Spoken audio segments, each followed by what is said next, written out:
Have you ever noticed how quiet choices become louder as we get older?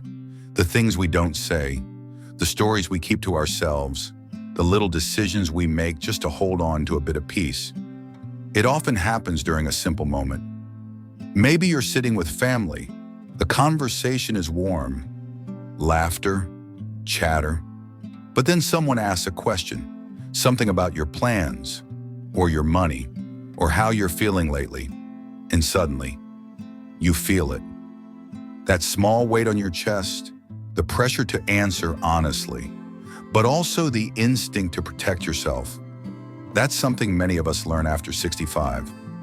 That openness doesn't always lead to peace, and that being wise sometimes means being quiet.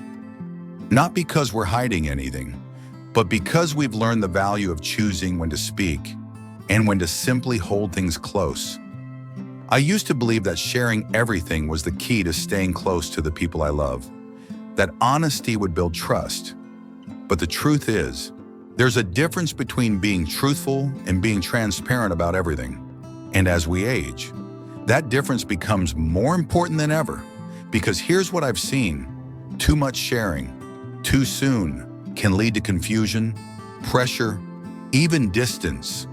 And not because your family doesn't care, but because caring often comes with opinions, and opinions can change how they treat you.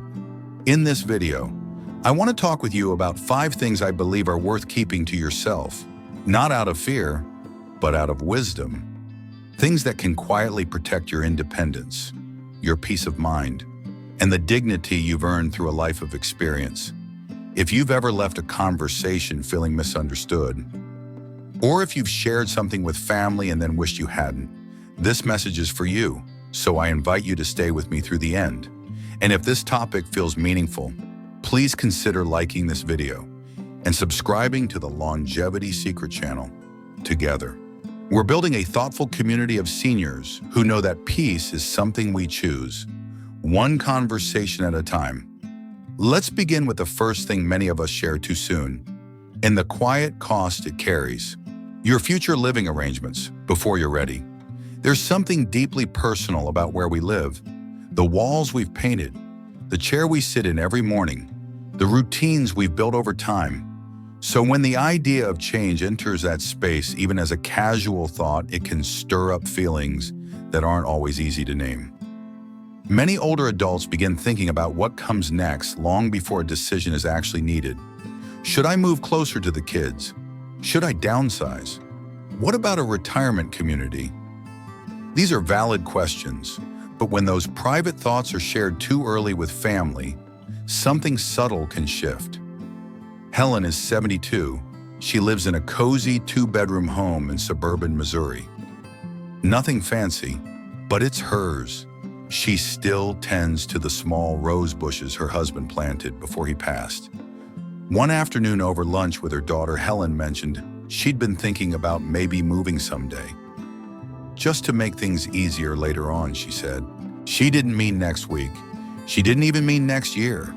But within 2 weeks, her daughter had called twice about touring retirement homes. Her son sent her a list of realtors.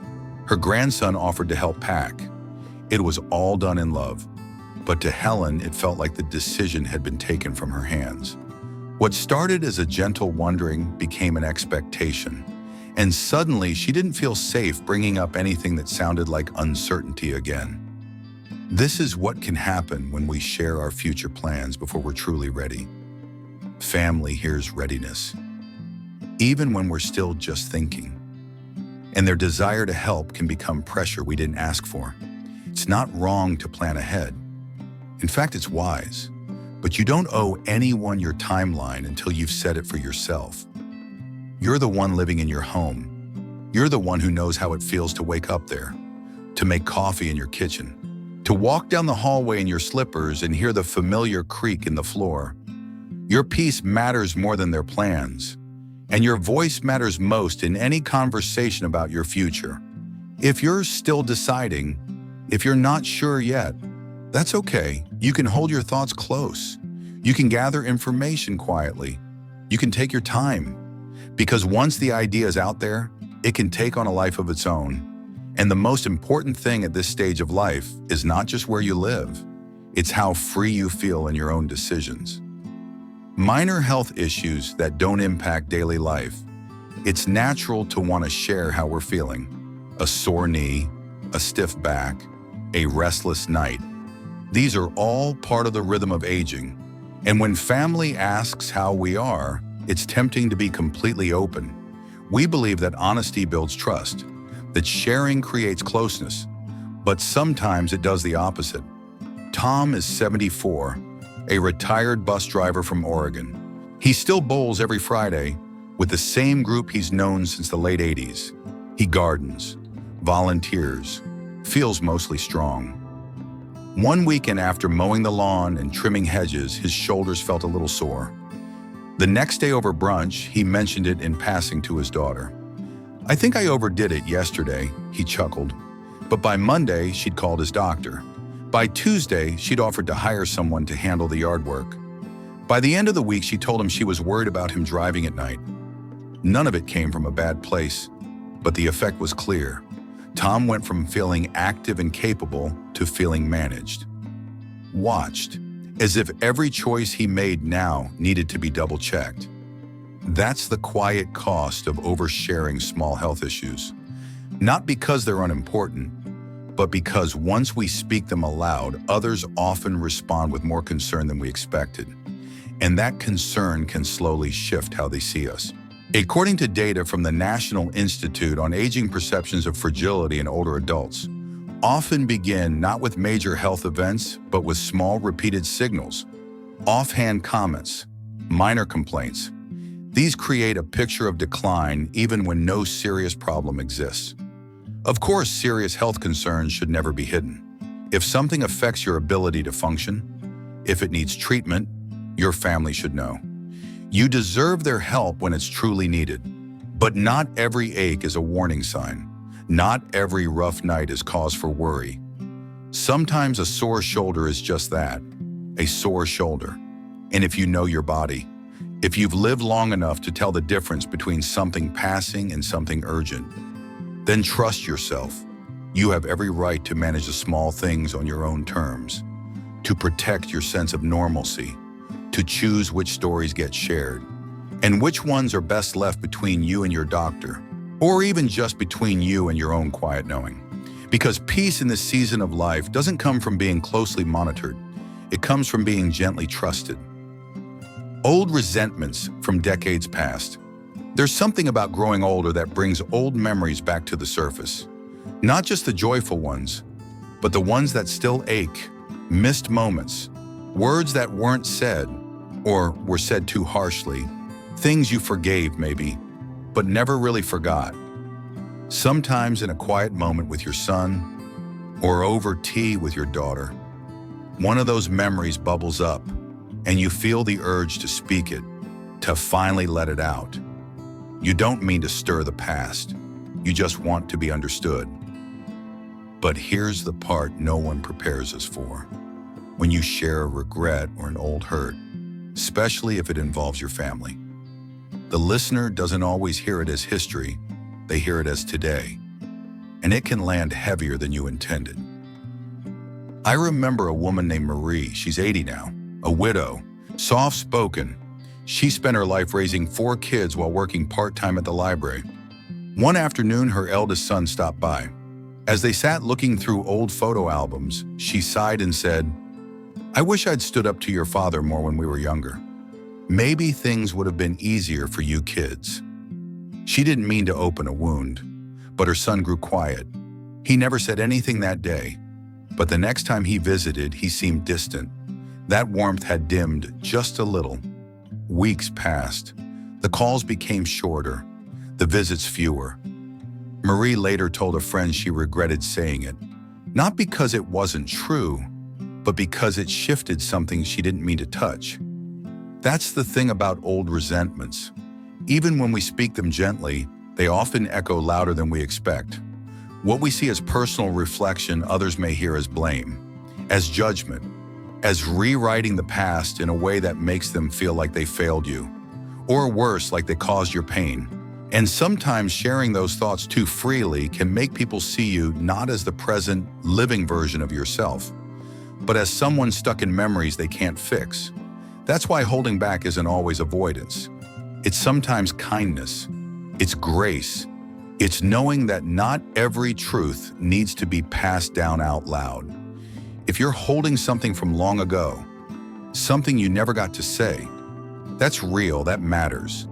But maybe the place to say it is in a journal, or in prayer, or in your own heart.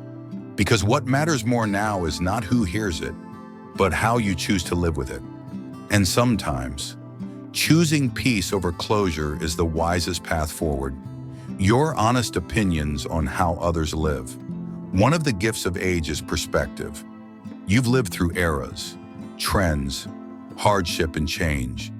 You've raised children, managed households, navigated loss and love. So when you see your adult children making choices that seem misguided, or stressful, or just different from what you would have done, it's natural to want to say something. You want to help. You want to ease their way. You want to pass on what life has taught you. But even the most lovingly offered advice can land like a stone in water, especially when it comes to parenting, money, or relationships. Denise is 75. She lives in Florida, widowed for 10 years, still active in her church. One day while visiting her daughter, she casually said she thought her grandson should spend a little less time on his tablet. His posture's starting to curve, she said. Maybe some outdoor time would do him good.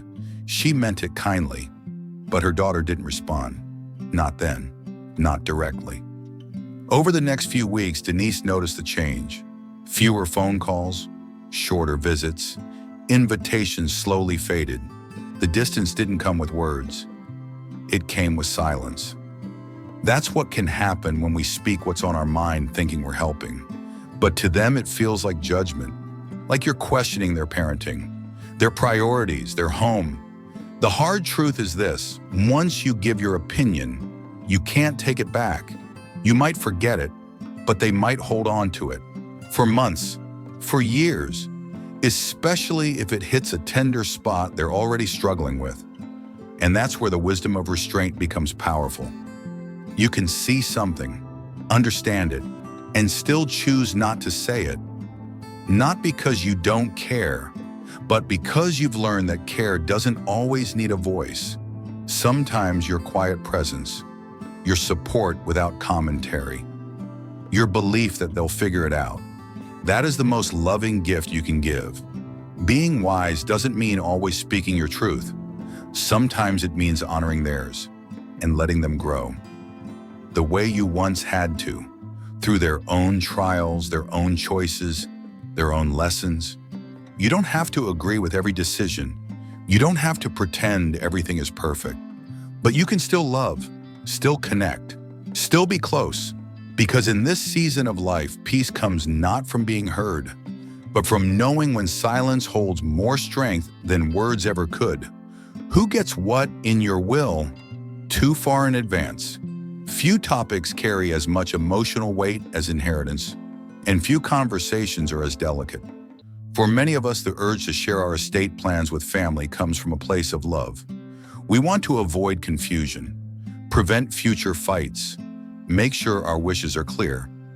But here's a quiet truth: sometimes sharing too much, too soon, creates more tension than clarity. Arlene is 79, a retired school teacher from Illinois. She spent her life working hard, budgeting wisely, and putting away what she could. 3 grown children, all with different lives, different struggles. One summer, Arlene decided to sit them down and walk through her plans. Who would get what, how the house would be handled, what accounts were set aside, even which family heirlooms would go to whom. She meant it as a gift, a way to prevent arguments later. But within weeks, something shifted. Her daughter called and gently questioned why one sibling was receiving a larger share. Her middle son began making suggestions about selling the house while the market was high. And her youngest, the one who always avoided money talk, became distant. Arlene later confided to a friend, It was like they stopped seeing me and started seeing a pie chart. That's what can happen when you open up your will before it's time. Family members may not mean to act differently, but once they know, they can't unknow. Subtle expectations form, quiet comparisons begin, and sometimes the warmth of a relationship can cool without warning. According to a recent study from Merrill Lynch, nearly half of American seniors who discussed their estate plans early reported some form of increased family strain or resentment afterward. Not because their choices were wrong, but because emotions around money are rarely simple, especially within families. Of course, it's still important to plan. You should have a will. You should name someone you trust as your power of attorney. You should speak with a financial advisor. But that doesn't mean you need to walk everyone through the blueprint. You don't owe your children a preview. Your choices are yours. They were shaped by a lifetime of effort, of care, of private sacrifice that others may never fully see. And if someone only becomes more interested in your life once inheritance is mentioned, that's not a red flag about your planning. That's a red flag about their priorities. Your legacy is not a list of possessions. It's how you lived, the values you passed on, the kindness you gave freely, the memories you helped create. So if you're feeling pressured to explain, to justify, to defend your decisions, take a breath, step back, and remember. The most important thing you can protect in this season is your peace. Keep your plans sound, but keep them sacred. Share what is necessary with the right people at the right time, and never let anyone take your voice out of your own future. Because a peaceful retirement doesn't come from giving everything away. It comes from living each day freely, on your terms. Conclusion.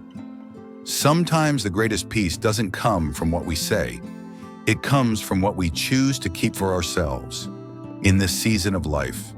After all the years of giving, teaching, supporting, you've earned the right to protect your quiet, your dignity, and your joy.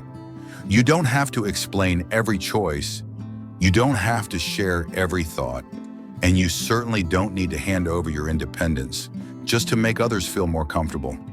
You know yourself better than anyone. And with that knowing comes wisdom. One of the lessons woven through everything we talked about today is this: peace is not something others give you. It's something you create by setting gentle boundaries, by trusting your instincts, and by recognizing that silence can be just as loving as words. Aging is not about becoming invisible. It's about becoming more selective with your energy, more mindful with your presence, and more protective of what matters most. So if you've been holding back or wondering if it's okay to keep certain things private, let this be your permission. Yes, it is okay. In fact, it is a sign of strength.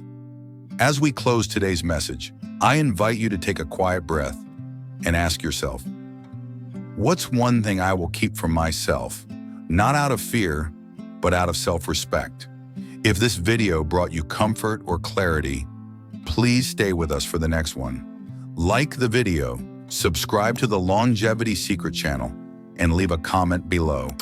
We read every single one, and your words might help someone else feel seen, understood, or simply less alone. Until next time, take care of your heart, take care of your peace, and remember, you have nothing left to prove, only a life left to live, gently, freely, and fully.